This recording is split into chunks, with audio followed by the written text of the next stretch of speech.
Freedom Island.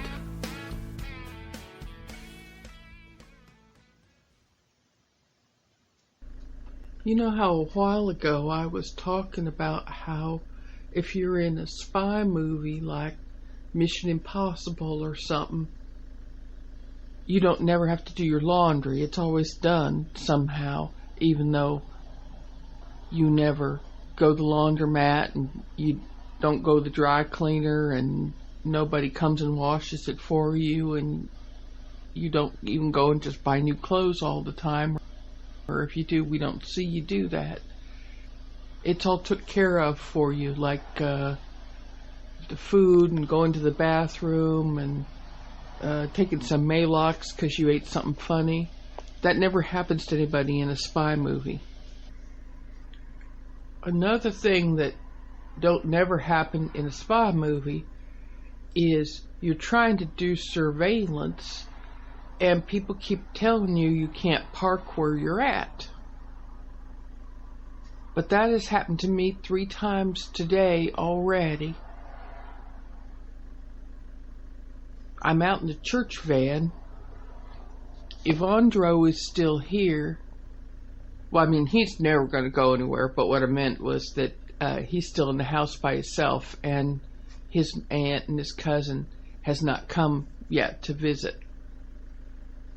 But I have come out to practice being in the van and driving it around and stuff, because that's where I'm going to be for a couple days when they come visit, because I wouldn't say I'm not supposed to be in that house. Actually, I am supposed to be in that house. And it's Evandro that's not supposed to be in that house. He's supposed to be in the other house that he was supposed to have moved into, but it's not safe. So he's in Vivian's house where I have permission to stay, and he also has permission to stay because I have permission to stay, and I have give him permission to stay. And also he was just already there and living. He was getting ready to take a hot plate and a mattress and go down to the kind of scary basement just to give me space, and I said, no, don't do that. There's bedrooms up here. You can just stay up here on this level. He'd been here for a while. Who was I to put him out in the street?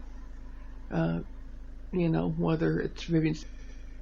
I mean, he knew Vivian, and anyway, there wasn't nothing wrong with him being there, but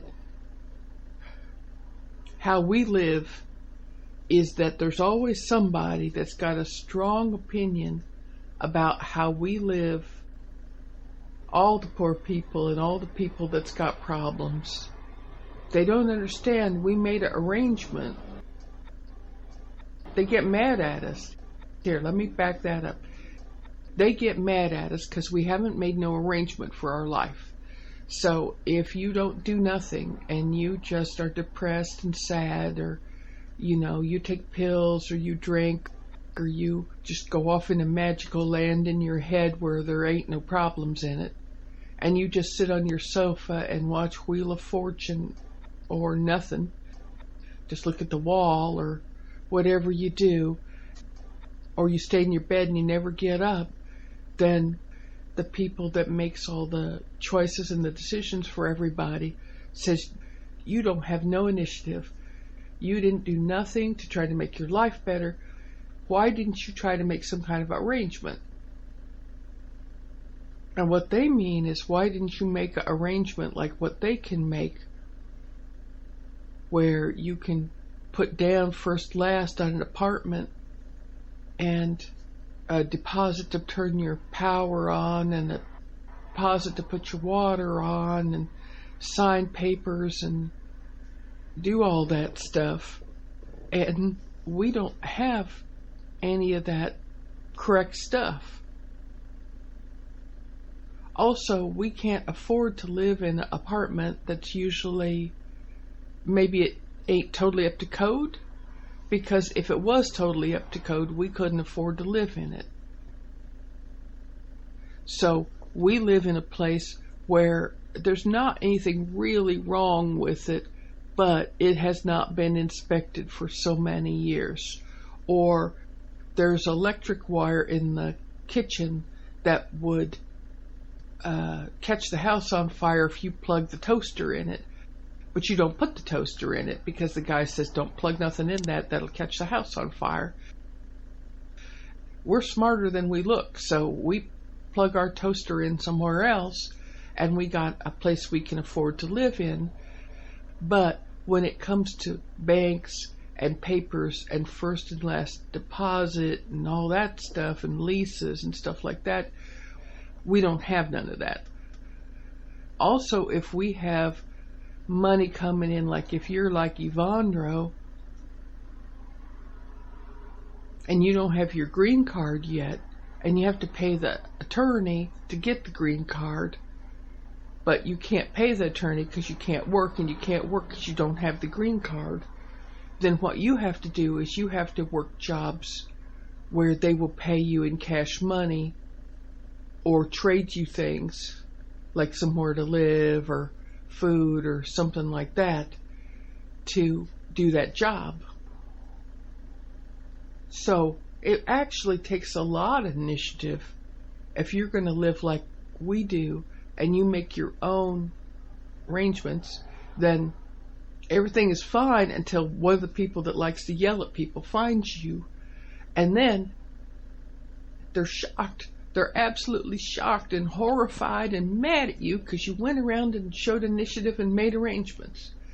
And if you tell them that you couldn't get a real apartment with paperwork and all that because you can't pay first last, and they say, well, what about your job? And I say, it pays $125 a week. And I owe, if it's a man, he owes child support sometimes out of it. And you have to get your plates on your truck, and I don't need to explain it. You can't take all of it. Even if you could find a place to rent that only costs that much. What is that, $525? Is that right? 4 weeks in a month? And $125 each time. That's no, did I do it wrong? Is it? Yeah, I guess it's $500. Well, whatever it is. Even if you could find a place to rent for that much, you still have to pay your grocery, and you have to pay the light bill, and if you get sick you have to go to the doctor, and you have to put gas in the truck, and you have to get your tags on the truck, because if the cops see you and your tags doesn't have the sticker on there, you're in trouble for that. So, there's no point going on and on about it, but I'm just saying, I'm used to people being mad at me because the only two things you can do when you're us is you can either sit on the sofa and not change your clothes and think about how bad your life is and just keep looking at Wheel of Fortune until they turn the electricity off and you can't see the TV anymore. And then you just go crazy, I guess, and just look in the magical TV that doesn't play anymore. And you watch movies about what a life you should have had instead of the life you do have. Which I can't blame people that go that way. It's a lot easier to think about magical, happy things than it is to think about all the problems. So if people see a magic TV in their head and they can change the channels to different things, I think they should just do that. It's easier than being alive sometimes. But my mind is too real. I grew up and I knew too many people where their mind was somewhere else except what reality was. And you could understand why, but you could also see that they got even more problems because their mind wasn't where their body was, and their body wasn't where the mind was. And I can't help it. I can pretend a little bit. Like when I watch a movie, I can pretend like it's real. And when things are very scary, sometimes I can go in an imagination place in my mind and think maybe it won't be so scary.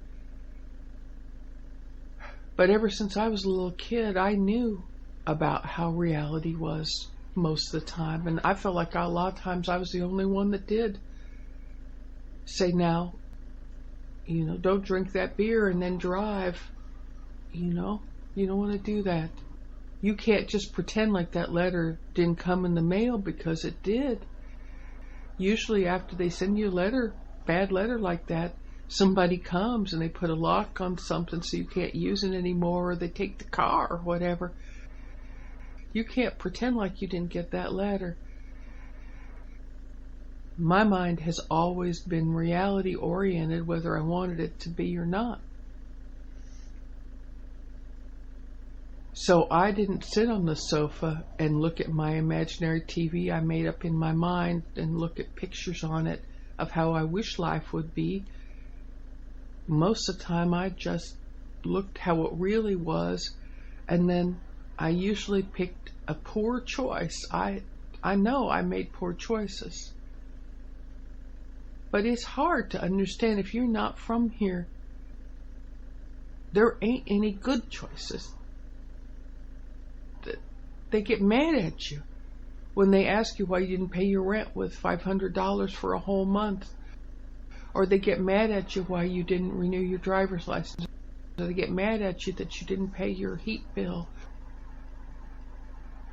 So I'm practicing for when Evandro's family comes to visit, because they don't know about the house. I got to make myself scarce for a couple days. So I'm going to sleep out here and stay in this van. It also gives me a chance to practice on the surveillance thing, because Uncle Boyce and his crew of merry pirates is over at the work release center. And they're going to get out of prison pretty soon, or maybe they're going to just stay there and have their riot in there. But what they call the work release center, when they get on the internet, and they do get on the internet even though they're on parole and on prison, their friends put them on, and I don't even know how they do it all, but they get on the computer some way and they make their little plans with secret phones, and I don't even want to ask how they smuggled those in there.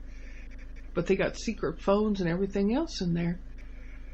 And they call that work release center Freedom Island, because they're going to be free of things like black people. And they're going to be free of women that won't let them marry a 14-year-old girl. And they're going to be free of not hitting people in the mouth whenever they feel like it.